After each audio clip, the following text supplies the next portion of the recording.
Plaintiff Rebecca Daniels and her daughter, defendant April Beck, say they are both addicted to pain pills.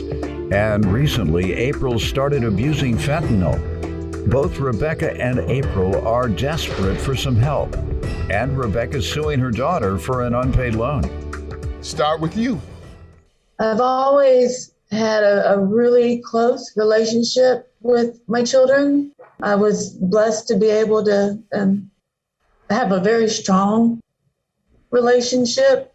It's been kind of tested these last few years with, I was in a car wreck a little over 10 years ago, tore the joint in my hip, a lot of wear and tear on my body, did a lot of damage, and I was put on medication. And it's been kind of tested over the last few years due to opioid usage. I started self-medicating and then overusing, in addition to self-medicating. And I'm sorry. Take your time.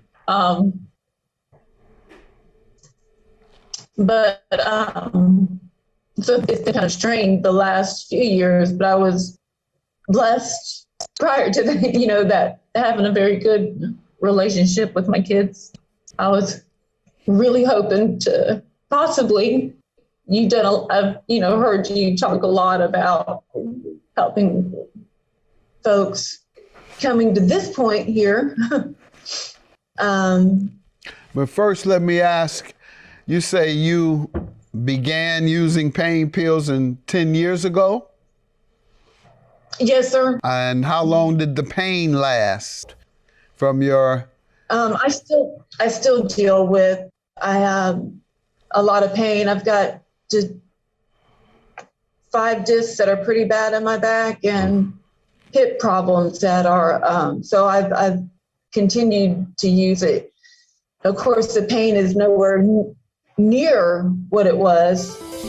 Plaintiff Rebecca Daniels and her daughter, defendant April Beck, both admit that they are addicted to pain pills. And April claims she recently started abusing fentanyl. The surgery didn't correct it? I do need surgery, but I've not had surgery on my back. I've got 2 discs that are bad, and then 3, the way they describe it, they're rearing their ugly heads. And how long ago did they tell you that? That was about 6 years ago. And so instead of getting surgery, you stayed on the pain pills? Well, I did. I worked for a company for about 20 years and ended up leaving. So I was without insurance. And so surgery took a backseat to that. How were you paying for your pain pills? When they were prescribed to you, you were paying without insurance? I had, when I was taking them without insurance, I had pretty much stopped, but it was almost where I wasn't just, I wasn't doing, I dipped into my retirement to get any extra money. Whatever I had left from 401k from my job, borrowing. All for the pain you were experiencing? Yes, sir. Have you been to a pain management clinic and they've given you other ways of dealing with your pain? Because all you're telling me today is that your use is still for pain. So what's your plan?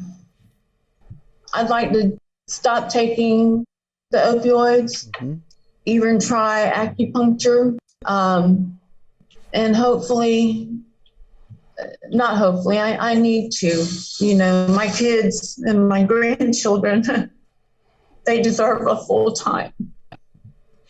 What has the doctor said? What plan has the doctors given you? Surgery? Yes, I was terrified, and I did try alternatives like physical therapy. What were you thinking that terrified that might about? What were you terrified about with surgery? Being, they did something wrong and something that couldn't be reversed or fixed. And the surgery on my hip that I had, it seemed to make things worse.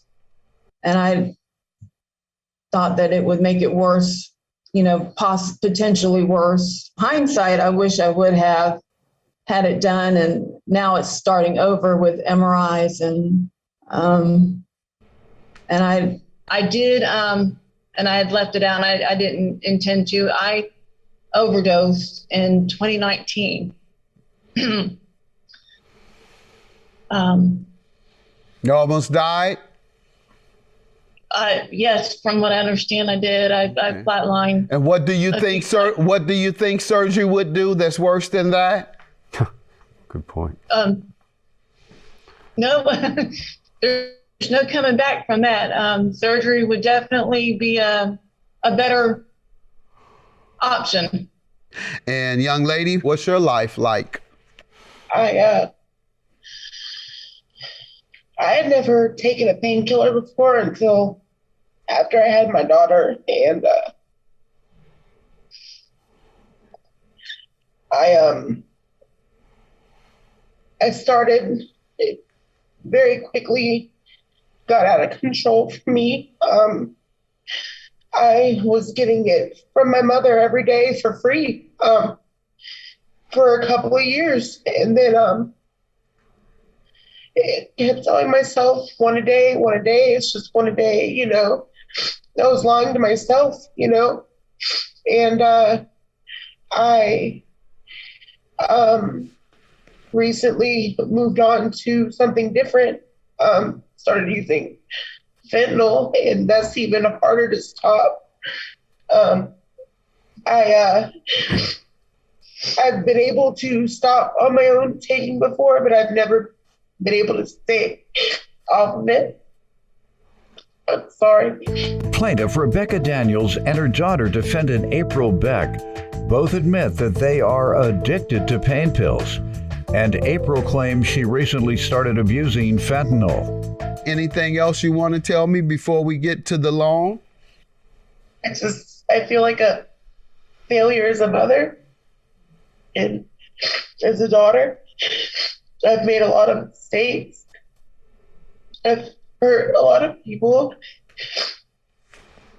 And I really tired of being tired, if that makes sense.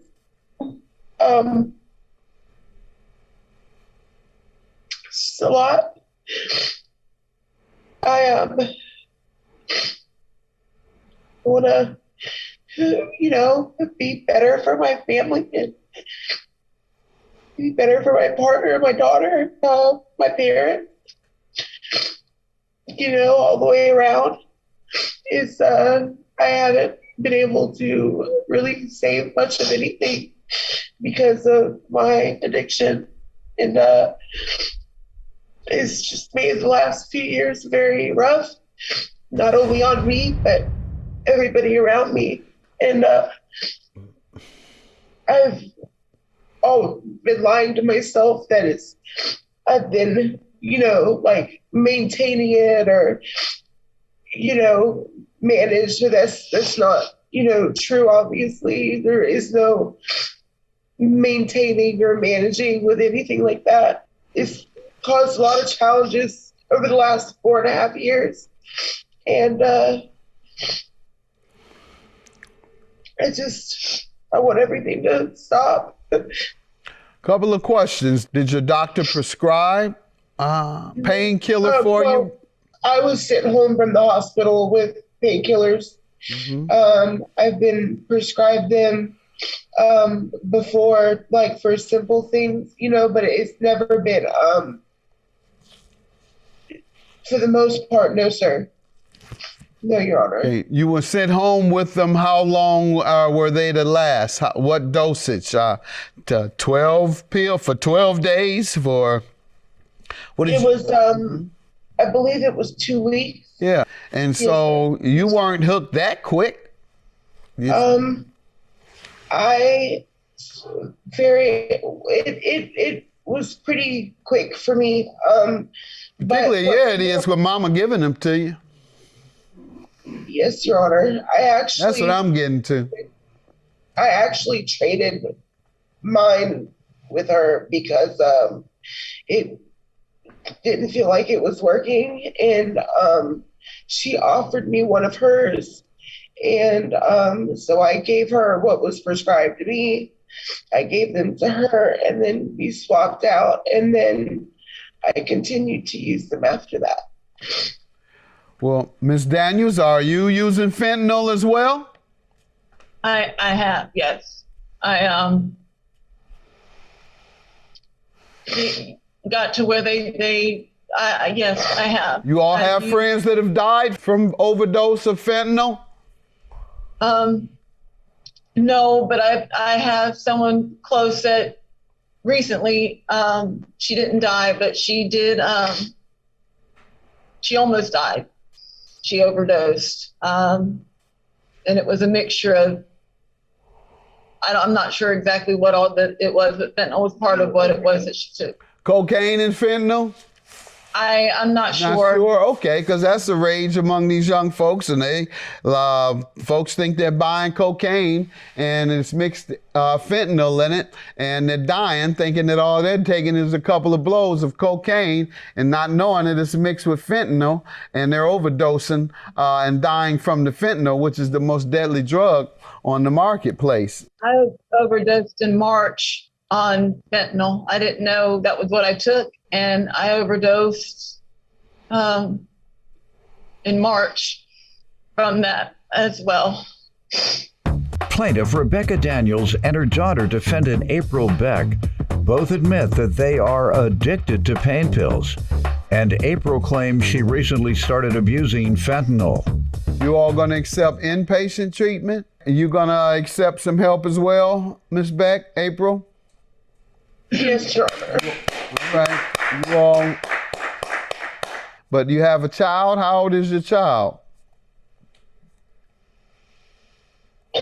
She's 4.5. Okay, well, the therapists in the clinics, they know how to accommodate recovering women with children, so inpatient or otherwise, I'm sure. So it'll work out.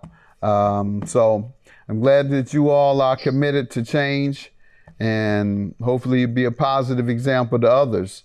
With regard to the loan, when was that to be repaid, Ms. Daniels? When she got her taxes, when they came in.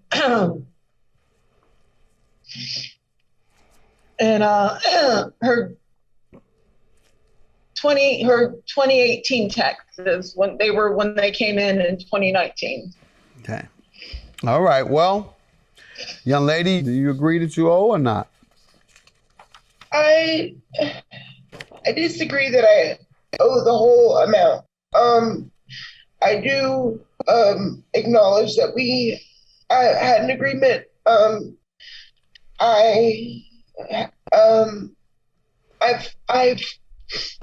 I've contributed financially in her household numerous times over the last couple of years, as far as providing groceries and helping out with certain bills, but I've never said, I'd take it off the loan or anything like that. But I've pretty much made sure that she's eaten over the course of the last couple of years. Had food in her house, and for her niece whenever she had her. Well, she could have fed herself with her $3,500. I don't know what you mean. You've had making sure she's eating. And then she can eat a whole lot if you give her $3,500 back. What do you mean make sure she eat? Why you just didn't give her money? I don't have there's no excuse. I ended up having an issue all right. With my taxes, and okay. instead of Well, I guess the point I'm making, if there was no agreement to offset your purchases of food and groceries against what you owed, you should have let that be known. You should have said, Mom, here's some food. Take that off my tab. Mom, here's this. Take that off my $3,500.